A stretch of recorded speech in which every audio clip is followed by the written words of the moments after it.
कल की क्या रिपोर्ट है? बिल पेश हो रहा है तो उसमें क्या क्या मसले सामने आ सकते हैं?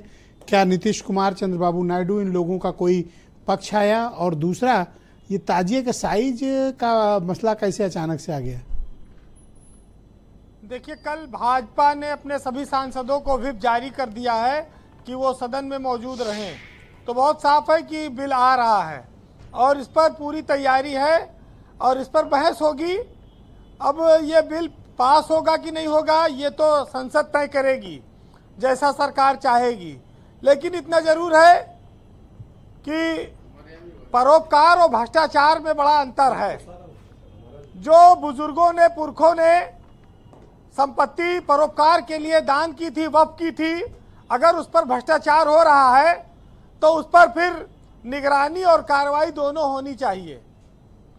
ये इस बात अलग है कि हमने 1995 में कानून बनाया था वक्फ बोर्ड का, जिसमें बोर्ड को बहुत सारी असीमित ताकतें दी गई थी कि वही तय करेगा कि वो वक्फ है कि नहीं है, और वही अधिकार बताएगा कि ये जमीन को वक्फ करना है कि नहीं करना है।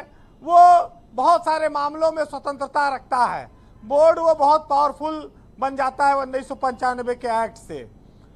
अब जमाना दूसरा है, जमीनों की महंगी कीमतें हैं, तो स्वाभाविक है कि जो लोग बोर्डों में महत्वपूर्ण पदों पर बैठे हैं वो इसका दुरुपयोग भी करते हैं और उसका लाभ लेते हैं। मनमाने इस्तेमाल को रोका जाना चाहिए, क्योंकि मनमाना इस्तेमाल ताकतवर को ज्यादती करने का अधिकार देता है और कमजोर को पास सारे रास्ते बंद कर देता है। वो कहाँ जाए, किससे अपनी फरियाद करे। ब्रजेश जी, आज योगी आदित्यनाथ जो मुख्यमंत्री हैं, उनका एक इंटरव्यू चल रहा है और उन्होंने ये बात कही है कि ताजिया का साइज छोटा होना चाहिए, नहीं तो करंट लग जाएगा हाई टेंशन तार से।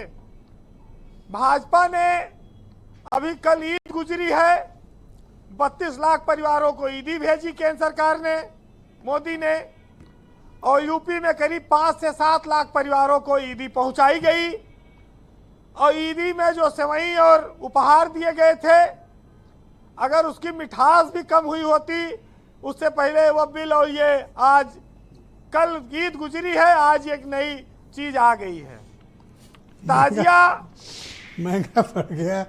हाँ, तो ये सौगातें मोदी लेके अब कल ये बिल लेके घर जाएंगे, रिटर्न गिफ्ट में मिल गया। हाँ, ये आप कह सकते हैं काफी महंगा पड़ा, लेकिन मना किया था मैंने इनको, हजरत को, लेकिन ये क्या है, सौगातें मोदी के लालच में आ गए। लेकिन देखिए, जब सरकार दे रही है तो लोग ले लेते हैं। बहुत सारे कार्यकर्ता भी हैं, अल्पसंख्यक सभा भी है उनकी, वो अपनी अपनी लोगों की पसंद है। लेकिन ये माहौल जिस तरह से बना है कि एक तरफ सबका साथ, सबका विकास और सबका विश्वास वाली बात दिल्ली से आ रही है, लेकिन लखनऊ से उसी लहजे और शक्ति में बात हो रही है जिस तरह के वो नेता माने गए, खास तौर से हिंदुत्व के। हम जिस देश में रहते हैं वहाँ बोली, पहनावा, खान पान, त्योहारों की वजह से ही इसको विविधताओं का देश कहा गया और हम सब ने उसको स्वीकारा है। मुसलमान और हिंदू के दोनों के त्यौहार मनाने का ढंग अलग अलग है, पर लेकिन ये त्यौहार नफरत नहीं पैदा करते थे। एक त्यौहार मनाता है तो दूसरा उसका स्वागत करता है सड़क पर। ये बहुत सारे चीज़ें लखनऊ में और प्रदेश में देखी गई हैं। लेकिन सियासत का काम है कि अगर वोट लेना है तो दूसरे को कोसना है। इस देश में परंपरागत ढंग से बहुत सारी चीज़ें होती आई हैं और होती रहेंगी, लेकिन चूंकि योगी अपनी लाइन पर कायम है, वो हिंदुत्व का एक बड़ा चेहरा है, उत्तर प्रदेश के मुख्यमंत्री हैं, तो उनको अपना उनका स्टाइल है वो जारी है। अब दिल्ली से सेवई बांटी जाए चाहे सौगात बांटी जाए। अच्छा, वो जो ये कह रहे हैं कि वो ताजिए का साइज क्या सुरेंगे छोटा कर, हाँ, ये कह रहे हैं ताजिए का साइज छोटा कर दो। वैसे हाई टेंशन लाइन किसी जहां ताजिया निकलता है वो रोड से नहीं गुजरती है। ताजिए का साइज भले चाहे जितना बड़ा हो छोटा करो, तो उद्देश्य साफ है कि सीमा में रहो, उपद्रव ना करो। उपद्रव करने की उनको कहना है कि हम कांवड़ियों को भी छूट नहीं देते, डीजे के लिए भी हम कोशिश करते हैं, रोक लगाते हैं। नहीं, ये जो इसलिए आपके मित्र है सैयद मकसूद अशरफ, ये कह रहे हैं भैया हम टाइट हो गए, अब बताओ आगे क्या करें। नहीं, टाइट तो भाई 2014 के बाद से ही चल रहा है मामला, और टाइट के साथ साथ थोड़ी रियायत भी चल रही है। योजनाओं का भी लाभ, गरीब फ्री राशन भी ले रहे हैं मुसलमान। अब ईद भी सेवई भेजी गई थी।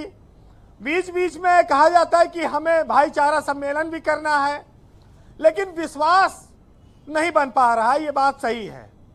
और देखिए, हमारे यहाँ कबीर दास जी हैं, उन्होंने बहुत अच्छा लिखा है। हिंदू और मुस्लिम ईश्वर अल्लाह के अलग अलग जो लोग मानने वाले हैं, जो ढूंढते हैं और जो अपना काम सिद्ध करते हैं, उनके लिए सुनिएगा कि एक राम दशरथ का बेटा, एक राम घट घट में बैठा, और एक राम सकल पसारा, एक राम त्रिभुवन से न्यारा, और हिंदू कहे मोहि राम प्यारा, और तुर्क कहे रहमाना, और आपस में दोनों लड़ मरे, और मरम न कोई जाना। जी, ऑलराइट वीरेन जी, आपका बहुत बहुत शुक्रिया हमारे साथ जुड़ने के लिए, अपने विचार प्रस्तुत करने के लिए। मैं उम्मीद करता हूं कि कल वक्फ बिल के बारे में आप एक सच और पारदर्शी तरीके से क्या कुछ ड्राफ्ट में मेंशन किया गया, इसके फ़ायदे और नुकसान क्या है, इसके बारे में हम सबको आप ज़रूर जानकारी देंगे। ओपिनियन ऑब्जर्वेशंस के लिए आपको बहुत शुक्रिया और धन्यवाद। बहनों भाइयों, डिबेट का दूसरा चरण प्रारंभ करेंगे। मेरे साथ SN सिंह मौजूद हैं,